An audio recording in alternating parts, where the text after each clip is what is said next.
Perang Yarmouk adalah perang dari kaum muslimin memerangi kaum Romawi dan Persia.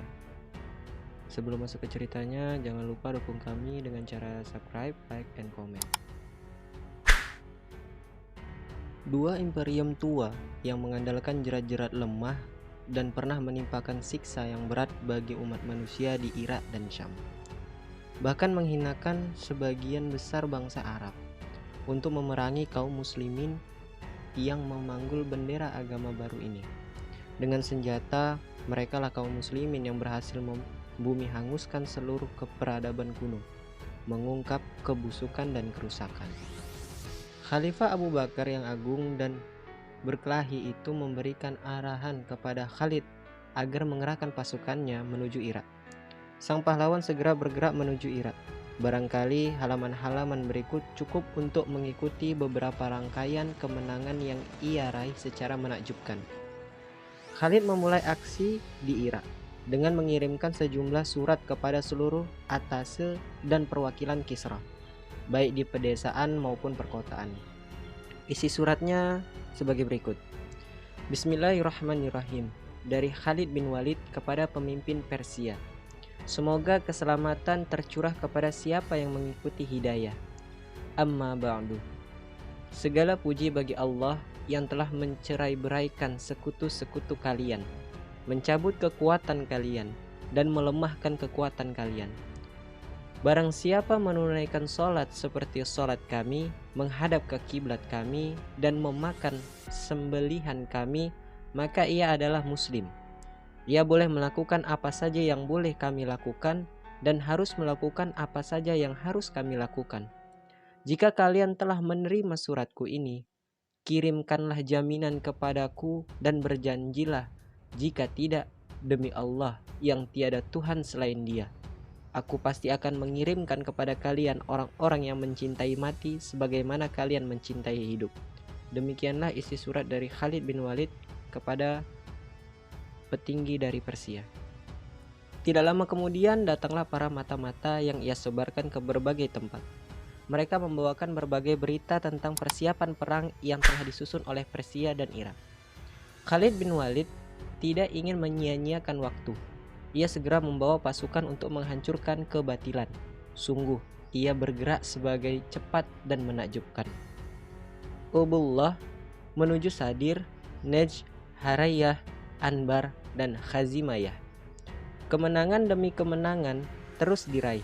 Setiap penjuru angin kegembiraan mengibarkan bendera Islam yang menjadi tempat berlindung orang-orang lemah dan tertindas.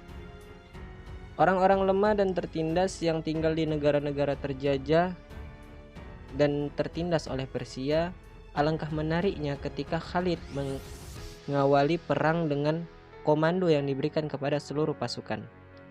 Janganlah kalian berbuat buruk kepada para petani, biarkan mereka aman dalam pekerjaan mereka, kecuali jika mereka yang keluar untuk menyerang kalian. Jika demikian, perangilah orang-orang yang menyerang.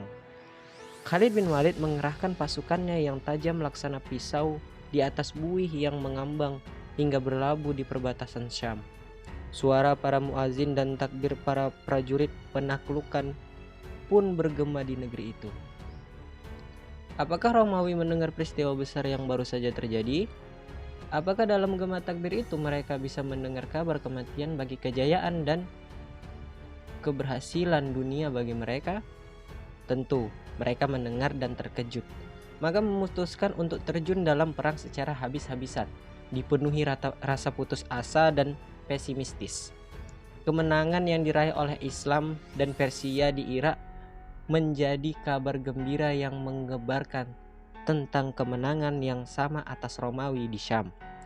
Abu Bakar Asy-Siddiq telah menyiapkan pasukan yang terbagi-bagi untuk memimpin pasukan-pasukan tersebut. Abu Bakar telah memilih beberapa panglima yang handal: Abu Ubaidah Al-Jarrah, Amr bin Ash, Yazid bin Abi Sufyan, dan Muawiyah bin Abi Sufyan. Ketika berita tentang keberadaan pasukan muslim itu terdengar di telinga Kaisar, ia menyarankan kepada para menteri dan para panglimanya untuk berdamai dengan kaum muslimin. dan tidak melawan mereka dalam peperangan yang tidak menguntungkan. Namun, para menteri dan panglima mendesak untuk tetap berperang. Mereka berkata, "Kita akan membuat Abu Bakar tidak bisa membawa kudanya hingga ke bumi kita." Untuk menghadapi perang ini, mereka pun menyiapkan pasukan yang terdiri atas 240.000 prajurit. Para panglima muslimin mengabarkan kepada khalifah tentang situasi yang mencekam di sana. Abu Bakar berkata, "Demi Allah, aku sungguh akan membersihkan kejahatan mereka dengan Khalid." Khalid telah mendapat senjata untuk menyerang gerombolan setan itu. Setan pembangkangan, permusuhan, dan kesyirikan. Ia menerima perintah khalifah untuk berbelok ke Syam agar menjadi panglima pasukan muslim yang lebih dahulu di sana. Tanpa pikir panjang, Khalid segera patuh dan tunduk. Ia tinggalkan Al-Mutsanna bin Haritsah untuk memimpin di Irak. Sementara ia berjalan bersama beberapa prajurit yang ia seleksi sendiri hingga tiba di tengah tenda-tenda kaum muslimin di Syam. Dengan kecerdasannya yang luar biasa, Khalid berhasil menatap pasukan muslim dan menentukan posisi-posisi mereka dalam waktu singkat menjelang perang dan pertemuan kedua pasukan. Khalid berdiri dan berkhutbah di tengah para prajurit. Setelah memuji dan menyanjung Allah Subhanahu wa taala, ia mengatakan, "Sesungguhnya hari ini adalah salah satu hari Allah yang tidak boleh ada kesombongan maupun kezaliman. Berjihadlah dengan ikhlas dan niatkanlah amal karena Allah. Marilah kita bergantian memimpin. Jadi hari ini salah satu di antara kita menjadi pemimpin atau komandan, dan yang lain besok. Satu lagi esok lusa, sehingga semua pernah menjadi komandan. Hari ini adalah hari salah satu hari Allah." Kalimat ini sungguh merupakan pembukaan yang indah. Tidak boleh ada kesombongan maupun kezaliman. Kalimat indah yang menunjukkan sikap wara'.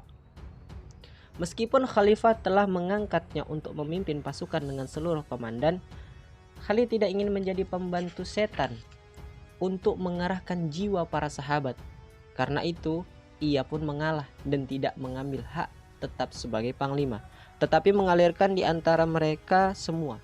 Hari ini ada seorang komandan, besok komandan kedua, lusa komandan yang lain, dan seterusnya. Pasukan Romawi dengan jumlah yang besar dan peralatan perang yang lengkap, mereka pun segera dengan sangat menakutkan. Para panglima Romawi menyadari bahwa waktu berpihak pada kepentingan kaum muslimin. Perang yang berkepanjangan dan banyaknya medan perang yang akan selalu memberikan jalan kemenangan bagi mereka. Karena itu, mereka memutuskan untuk mengumpulkan seluruh kekuatan dalam satu medan perang. Dalam perang ini, mereka bermaksud menghabiskan bangsa Arab hingga mereka tidak ada lagi di dunia ini. Namun, tidaklah diragukan bahwa saat itu kaum muslimin yang menyadari akan adanya suatu kekuatan dan ancaman yang membuat jiwa mereka yang pemberani menjadi gelisah dan cemas. Namun, iman di dalam dada telah mendorong mereka untuk mampu bekerja dalam kegelapan yang pekat. Sekalipun semacam ini, tiba-tiba fajar harapan dan kemenangan menerangi jalan mereka. Betapapun kuat dan banyaknya pasukan Romawi, tetapi Abu Bakar yang mempunyai kemampuan dan pengalaman dalam menilai orang berkata, "Khalid diciptakan untuk perang." Ia pun berkata, "Demi Allah, aku akan membersihkan gangguan mereka melalui Khalid. Romawi boleh menunjukkan seluruh keganasannya, sementara kaum muslimin menunjukkan keindahan mereka." Khalid bin Walid mempersiapkan pasukan. Ia bagi pasukannya menjadi beberapa kelompok. Ia susun rencana baru untuk menyerang dan bertahan, yakni sebuah strategi baru untuk menghadapi strategi Romawi setelah mendengar berita tentang para pendukungnya dan Persia.